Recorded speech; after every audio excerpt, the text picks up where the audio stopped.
So does anybody want to take a guess as to what was the most top performing pop culture collecting category in 2024 from the standpoint of return on investment? Meaning if you compare prices in this category from 2023 and compare them to 2024, you're going to see that there have been massive strides made in this market. The answer is, and this is going to shock a lot of you, the market for AFA graded vintage toys and playsets. Specifically, the Star Wars line. The vintage Kenner Star Wars line is now trending to all-time high price points ever in the history of the line. Meaning if you look at the prices being paid for a lot of these vintage AFA graded factory sealed Star Wars toys and playsets, you're going to see that they are up exponentially over the previous year.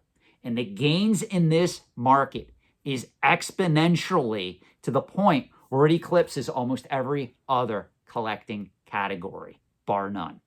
There is only one other collecting category that comes close to the gains that were achieved in the vintage toy market in the year 2024. And guess what that collecting category is?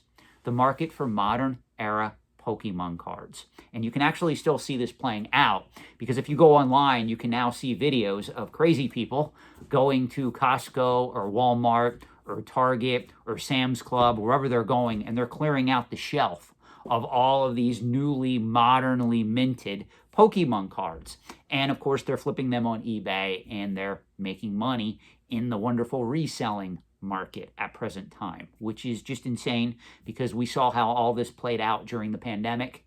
It's almost like part 2 of the Pokemon frenzy. But even if you look at the amount of gains being achieved in that market, it still doesn't top the investment returns that were achieved in the market for higher end graded vintage toys. Specifically, again, the Star Wars line. Now, after the Star Wars line, Transformers and Masters of the Universe come in a close second. Third is G.I. Joe.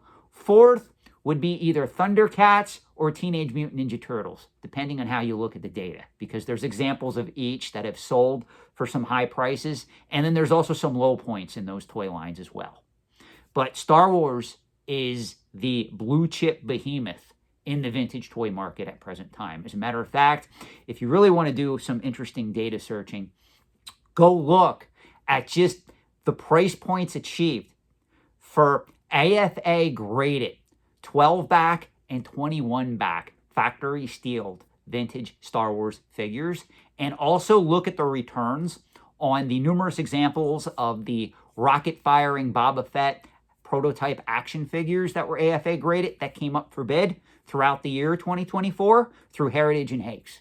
You're going to see massive gains in that market. Even a lot of the factory sealed playsets and what I tend to go after, the proof cards, they're also trending at all-time high prices.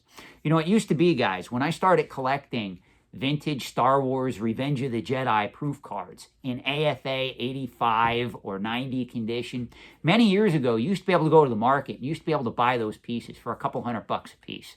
At most, you would pay $500, $600, maybe $1,000 for like a really popular character. Today, that market has changed dramatically.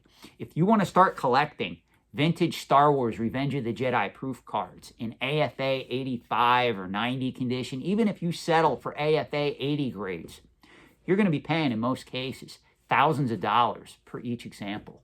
The market is exploding. And that's what I'm trying to tell you guys. I would not, honestly, have predicted that as we look back in the year 2024, vintage toys took the top spot. I do a lot of market research, and I always report in the truth because I'm an analyst in the trade, and I also write for Antiques and Auction News. So I have a lot of clients that come to me and they'll ask me, hey, Sean, what was the top performing market in pop culture collectibles from a financial perspective? And I have to tell them the truth, and the truth for 2024 was vintage toys.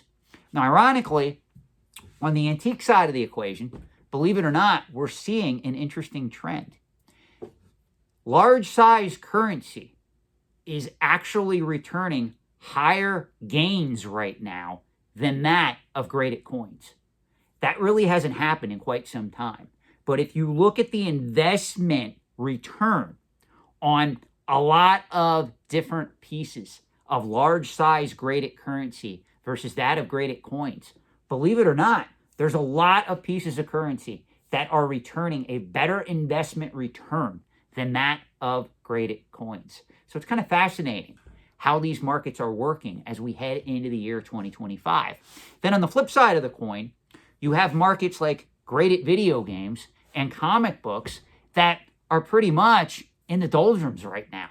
I mean, there's a lot of people that have lost interest in graded vintage comic books right now, specifically high-profile investors that were operating in this market when the government was giving out free money, when we were in the COVID pandemic boom.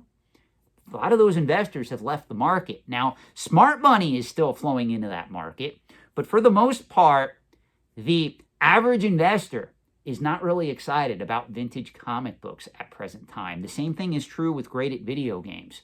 Graded video games I'm going to be doing an extended video on because I honestly believe there's opportunity in that market because, I hate to say it, the market has fallen so far that literally certain pieces are being auctioned off at, in my opinion, they're almost being given away. So it's a travesty as to what's happening right now in the market for most graded video games. Notice I said most. There are exceptions to every rule, guys. If you study these markets like I do, even if you look at the market for vintage comic books or graded video games, you're going to see there's exceptions to these rules. But across the board, right now, your two most profitable markets in the entire pop culture collectibles trade is the market for AFA vintage toys and modern era Pokemon cards. And the two markets that seem to be in the toilet is the market for vintage comic books and also graded video games.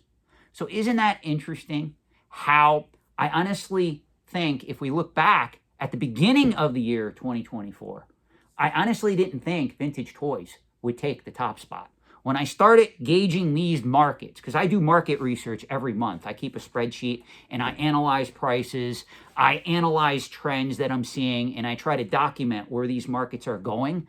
I never really saw the market for vintage toys ready to go through the stratosphere. It was really 6 months into the year, you start to see, if you chart it, vintage toys start to go like this. It's quite fascinating. Don't get me wrong. Vintage toys were on the up and up, but it was more like a slow incline. Then right around, like Hakes and Heritage started to have some auctions that really gained a lot of media presence, a lot of buzz, and you see the market just go whoop, almost straight up. It's insane to me. So that's your answer for what markets are trending right now, and unfortunately also what markets are kind of headed downward. Again, there is opportunity in the vintage comic book market as well as the graded video game market, but just understand those markets probably aren't going to turn around anytime soon. If you're putting money in those markets, you got to do so intelligently. Look for pieces that are in the optimal collecting grade. Look for pieces, especially if you're going after graded video games, that are truly scarce. Buy now, Wada Games, CGC, they have population reports where they show how many pieces were graded, how many examples are in each grade. Use them to your advantage and invest wisely if you're trying to buy this stuff over the long term. I truly believe that there's opportunity in all of these markets, but you just got to be careful where you're putting your money into for the long term. Always remember, at the end of the day, these are speculative assets. There are no underlying cash flows. Use caution out there and you will be okay. Thanks for watching, and just maybe, if you like my content, I just might see you in an upcoming video.